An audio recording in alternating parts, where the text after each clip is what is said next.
Nina kuuliza swali. Karibu. Eti mtu kakuahidi yani kakuahidi kuwa na nia na wewe, alafu hiyo ahadi hajaitimiza. Je, hapo itakuwaje? Nia nini? Haya, mtu kaahidi mfano? Yani kaahidi labda na nia labda kuoa labda, alafu hiyo ahadi hakuitimiza, alafu hajakwambia, yani hajakwambia, nasikiza tu anaoa. Posa kaleta? Bado. Msikize Sheikh.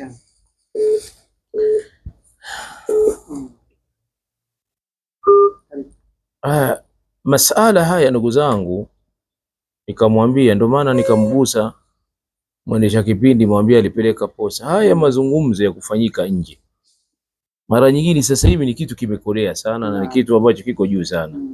Mabinti wadogo, binti wa miaka 18, 18, 19, watu wanaleta posa, mmefika kwenye mahari, anakuambia tulielewana. Sasa unauliza walikuwa wamekutana sehemu gani? Paka mtu unapata wasiwasi kabisa. Yaani maana mimi binti yangu akitoka kule anakwenda kupanga kuoana na watu njiani. Kwa kweli ni mtihani mkubwa sana. Ndugu zangu, huu sio utaratibu wa kisheria. Utaratibu wa kisheria ni pale unapomuona binti muhtajiba, kajistiri, au labda uso wake uko wazi, hafuniki nikabu au anafunika nikabu, unaweka nia, unakwenda kwa wazazi moja kwa moja.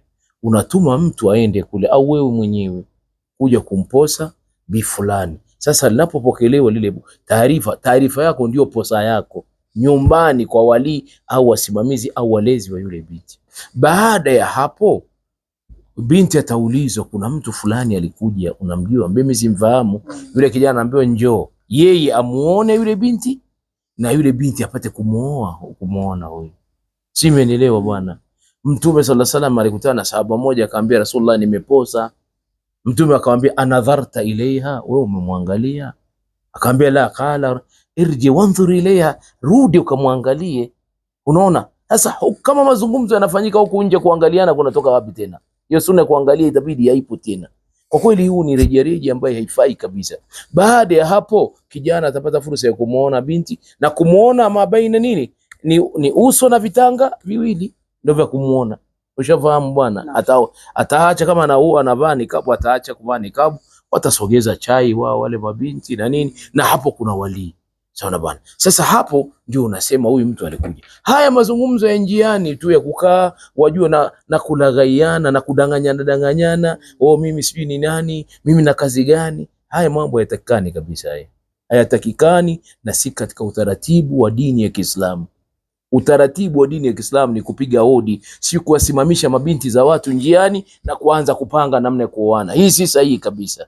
Si sahihi wala haiko katika sheria. Kwa hiyo binti, hayo mazungumzo ya huku barabarani hayo hayapo.